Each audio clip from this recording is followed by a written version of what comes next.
வணக்கம். ரொம்ப காலங்களுக்கு முன்னாடி கரண்ட் வசதி இல்லாமல் எந்த ஒரு அடிப்படை வசதியுமே இல்லாத ஒரு காலத்தில் நடந்த கதை இது. அடிப்படை வசதினா செருப்பு கூட இல்லாத காலம் அது. அந்த காலத்தில் ராஜா ஹவுச்சந்திரா அப்படின்னு சொல்லிட்டு ஒரு அழகான அரசர் அவருடைய நாட்டை ரொம்பவே நல்ல வளமாகவும் ரொம்ப செழிப்பாகவும் வச்சுட்டு இருந்தார். அவருடைய மகாமந்திரி கோபுச்சந்திரா.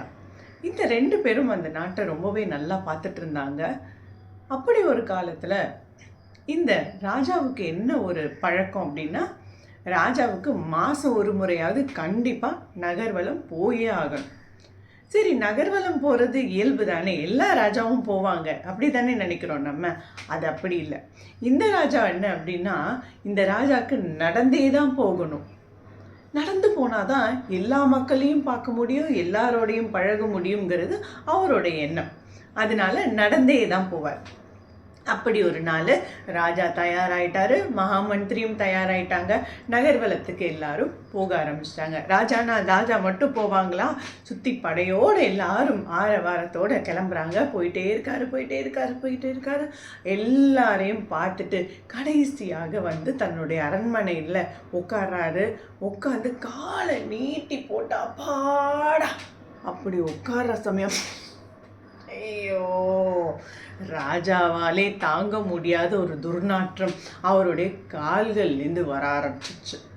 நான் தான் சொன்னேன் இல்லையா, அந்த காலத்தில் எந்த வசதியுமே இல்லை, தன் காலுக்கு போடக்கூடிய எந்த வசதியுமே இல்லாத ஒரு காலம் அப்படிங்கிறதுனால ராஜா வெறும் காலோடு தான் நடந்துட்டு வந்தார். ராஜாவுக்கு ஒரே கோபம், ஒரே வெறுப்பு. மகாமந்திரி இங்கே வா அப்படின்னு சொல்லி மகாமந்திரியை ரொம்ப சத்தமாகவும் கோபமாகவும் கூப்பிட்றாரு. மகாமந்திரி பயத்தோடு வந்து, ராஜா சொல்லுங்க ராஜா, என்ன ராஜா நான் பண்ணட்டும்? இங்கே பார், என்னுடைய காலுடைய துர்நாற்றத்தை என்னாலே தாங்கிக்க முடியல. ஏதாவது நீ இதுக்கு ஒன்று பண்ணலை அப்படின்னா உன்னோடது கச்சக் பச்சக் அவ்வளோதான் அப்படின்னு சொல்லிட்டார். மகாமந்திரிக்கு ஒன்றுமே புரியல. ஐயோ, என்ன பண்ணுறது, தலைவலிக்குதே, என்ன பண்ணுறது புரியலையே அப்படின்னு நினச்சிட்டு இருக்காரு. அப்போ ஒரு ஐடியா அவருக்கு தோணுது. அது என்ன ஐடியாவா? இங்கே நகரத்தை இந்த கடைசியிலேருந்து அந்த கடைசியின் எல்லா தெருக்களையும் கூட்டி நாம் சுத்தம் பண்ணிடலாம் அப்படின்னு நினைக்கிறாரு. யாரெங்கே 10,000 பேரை 10,000 கூட்டுறதுக்கான எல்லா வசதியும் கொண்டு வந்து இறக்குங்க அப்படின்னு சொல்லி எல்லாரும் எடுத்துகிட்டு வராங்க. டடம் டடம் டடம் எல்லாரும் வரிசை கட்டி நின்று கூட்டுறாங்க. தெரு முழுக்க கூட்டுனது என்னாகும்? தக தக தக தக தக தக தக தக தக தக தக தக தக மண்ணு புழுதி ஊரெல்லாம் பரவ ஆரம்பிச்சிச்சு. ராஜா மூஞ்செல்லாம் படிஞ்சு போச்சு. மகாமந்திரி என்ன வேலை பண்ணி வச்சிருக்கிற அப்படின்னு சொல்லி பயங்கர கோபமாயிட்டாரு ராஜா. அடுத்ததா என்ன பண்ணுறதுன்னு புரியாமல், ஏதாவது நீ இதுக்கு தீர்வு சொல்லலை, கச்சக் பச்சக் அவ்வளோதான் அப்படின்னு சொல்லி ரொம்பவே கோபமாயிடுறாரு நம்ம ராஜா. என்ன பண்ணுறது, தலையும் புரியலையே, ஒன்றும் புரியலையே, என்ன பண்ணுறது அப்படின்னு சொல்லி நம்ம மந்திரி புலம்புறார். அப்போ தோணுச்சு, புழுதி பறந்தா என்ன பண்ணுறது அப்படின்னு. என்ன பண்ணுவோம் நாம? தண்ணி எடுத்து ஊற்றலாம் அப்படின்னு சொல்லி டம டம டம டம டம் எல்லாரையும் வர சொல்கிறாரு. 10,000 குடம் நிறைய தண்ணி கொண்டு வர சொல்லி உத்தரவு போட்டுறாரு. எல்லாரும் 10,000 குடம் நிறைய தண்ணி எடுத்துகிட்டு வந்து ஊற்றுறாங்க. அப்பா, புழுதி எல்லாம் அடைஞ்சு போச்சு, ஊரெல்லாம் குழுன்னு. ராஜா ரொம்ப சந்தோஷத்தோடு வராரு. சீ, ராஜா பொத்தில் விழுந்துடுறாரு. எதனால? தண்ணி ஊற்றணுன்னே ரோடெல்லாம் சேரும் சகதியுமா போய் ராஜா வழுக்கி விழுந்துட்டார். அவ்வளோதான். மகாமந்திரி, ஏதாவது ஒன்று பண்ணு, நான் இப்படி நிலைமையில் இருக்கேன், ஏதாவது நீ பண்ணலைன்னா நீ கச்சக் பச்சக் அப்படின்னு சொல்லி ராஜா திரும்ப கோபமாயிடுறார். இப்போ மகாமந்திரிக்கு மறுபடியும் ஒன்றும் புரியல. தலை வலிக்குது, ஐயோ அப்படின்னு சொல்லி தலையை பிச்சுக்கிட்டு அரண்மனையில் நடந்து போயிட்டுருக்கிறாரு. தன்னுடைய கால் அரண்மனையில் நடந்து போயிட்டுருக்கும்போது கீழே தரையில் நடக்கும்போது தான் அவருக்கு ஒன்று தோணுது.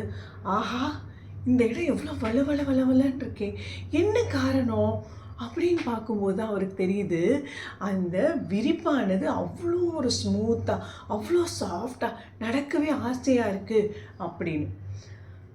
ஆ, நாம ஏன் இந்த விஷயத்தை செய்யக்கூடாது அப்படின்னு அந்த விரிப்பு இருக்கு இல்லையா, கார்பெட், அந்த கார்பெட் செய்கிறவனை வரவழைக்கிறாரு. ராஜாவை கூப்பிட்றாரு. உங்களுக்கு ஒரு நற்செய்தி வச்சிருக்கிற ராஜா, இந்த ஊர் முழுவதும் நான் என்ன பண்ண போகிறேன், அந்த தரை விரிப்பான கார்பெட் நான் ஊர் முழுக்க போட போகிறேன்.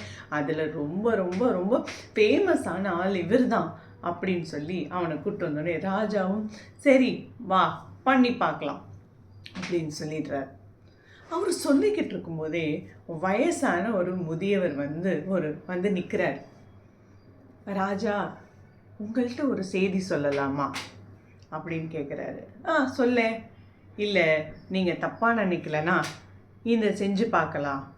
ஊர் முழுக்க நாம் கார்பெட் போடலான்னு நீங்கள் முயற்சி பண்ணிகிட்ருக்குறீங்க, அதுக்கு நாம் பதிலாக இன்னொன்று செய்யலாமே அப்படின்னு கேட்குறாரு. ரொம்ப பணிவாகவும் ரொம்ப தாழ்ந்த குரல்லையும் கேட்குறாரு.